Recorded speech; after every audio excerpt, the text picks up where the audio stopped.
안녕하세요, 여러분. 재미있게 국어를 공부할 수 있게 도와주는 선영쌤의 국어교실 김선영 선생님입니다.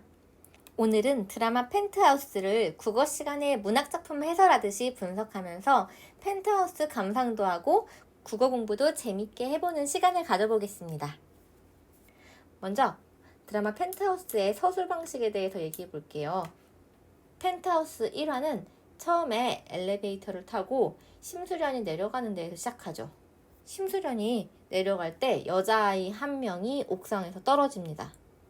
그리고 이야기는 그 사건이 있기 2달 전으로 거슬러 올라가게 되죠. 이렇게 이야기의 사건 진행 방식이 시간을 거슬러서 올라가는 방식으로 구성되는 서술 방식을 역순행적 구성 방식이라고 합니다. 역순행적 구성을 취하게 되면 좀 더 사람들의 주목을 끌 수 있는 가장 결정적인 장면, 충격적인 내용을 앞에 먼저 제시함으로써 관심을 유발하고 그것에 대한 설명을 뒤에 후술하게 되어 시청자의 호기심과 집중을 지속할 수 있습니다. 다음으로 펜트하우스의 인물 유형을 볼게요. 펜트하우스에 처음 등장하는 두 인물은 대립적 관계를 가지며 인물과 인물 간의 갈등을 보여주는데요. 그게 바로 천서진과 오윤희 두 여자이죠.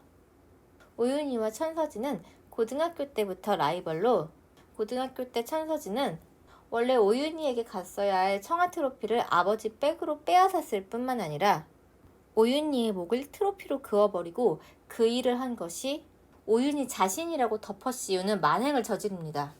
이에 비해 정당한 실력을 가졌음에도 힘이 없어 당하기만 하는 오윤희는 천서진에 비해 선한 캐릭터로 설정되어 있죠.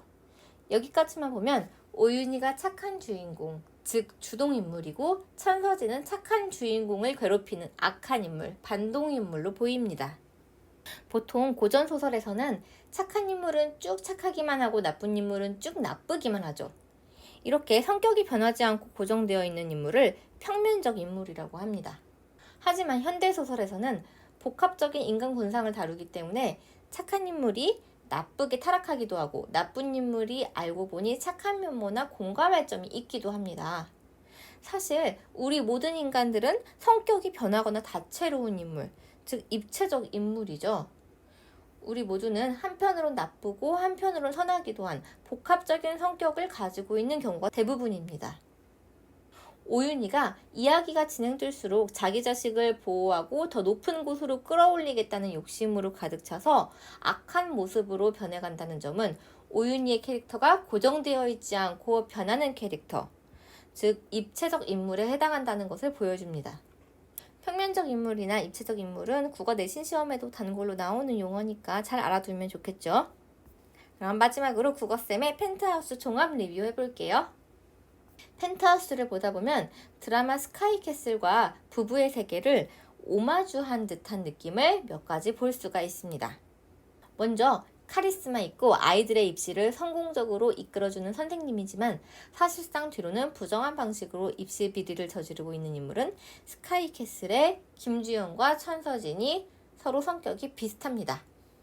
또 부잣집에서 돈으로 내신 시험 문제를 빼돌리기 하기, 자식을 향한 왜곡된 사랑으로 자식의 잘못을 덮어주기 같은 것들도 스카이캐슬을 오마주한 느낌이 들게 합니다. 스카이캐슬에서는 한서진이 자신의 도둑질을 그냥 덮어버렸고 펜트하우스에서는 부모들이 자기 자식들이 민설아에게 가했던 집단 린치를 덮어버렸죠. 또 천서진과 주단태가 불륜을 저지르는 모습은 부부의 세계에서 이태호와 여다경이 불륜을 저지르는 모습을 연상하게 합니다. 엄마 아빠가 갈등을 빚다가 이혼을 하자 점점 비뚤어지는 부부의 세계에 나왔던 아들 이준영의 모습은 펜트하우스의 베로나가 엄마 오윤희가 하윤철과 바람이 났다고 오해해서 삐뚤어지고 방황하는 모습과도 비슷하죠. 이런 점에서 볼 때 드라마 펜트하우스는 최근 가장 인기 있었던 드라마 몇 가지를 짜깁기한 느낌을 주지만 또 그런 화제성 있는 소재들을 자신만의 방식으로 재미있게 잘 버무리면 여전히 인기가 대중들에게 있을 수 있음을 보여줍니다. 이런 식으로 서로 다른 작품을 연결시켜서 작품을 감상하는 비평 방법을 상호 텍스트적 관점이라고 합니다. 옛날 조선시대 때에도 몇 가지 인기 있는 소재들이 반복해서 비슷한 이야기로 반복되는 패턴을 보였습니다. 유충렬전, 조응전, 소대성전, 홍계월전 등 영웅소설의 이야기들을 보면 고귀한 혈통, 비정상적 출생, 주인공의 탁월한 능력, 시련, 조력자의 도움, 고난 극복, 행복한 결말로 똑같은 패턴을 보입니다. 하지만 그런 비슷비슷한 이야기일지라도 나름대로 살을 붙이는 과정에서 각 소설만의 독특한 이야기가 첨가되었고 하나하나의 이야기가 인기를 많이 끌었습니다. 식상할 만큼 어떤 소재나 이야기가 반복되고 인기를 끈다는 것은 그만큼 그 소재에 대한 당대 사람들의 관심이 높았고 공감할 만한 점이 많았다는 것이겠죠. 조선시대 때에는 이웃나라들의 잦은 침략과 전쟁으로 인해 국토가 황폐해지고 온 백성들이 힘든 생활을 해야 했습니다. 그러니 그들에게 가장 필요한 것은 전쟁을 승리로 이끌고 평화의 시대를 가져다줄 전쟁 영웅의 출현이었겠죠. 그래서 영웅 소설들이 인기를 끌었던 것으로 보입니다. 하지만 지금 우리나라에서는 어떤 것이 국민들의 소망이 되었을까요?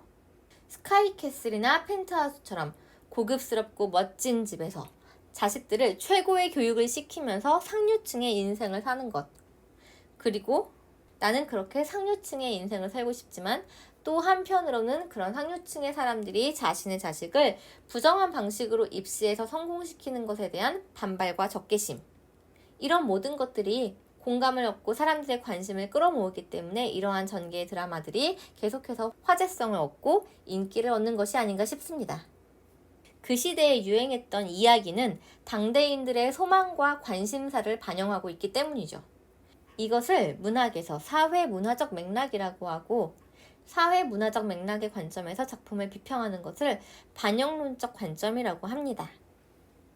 드라마 펜트하우스에 대한 리뷰는 여기서 마치도록 하겠습니다. 감사합니다.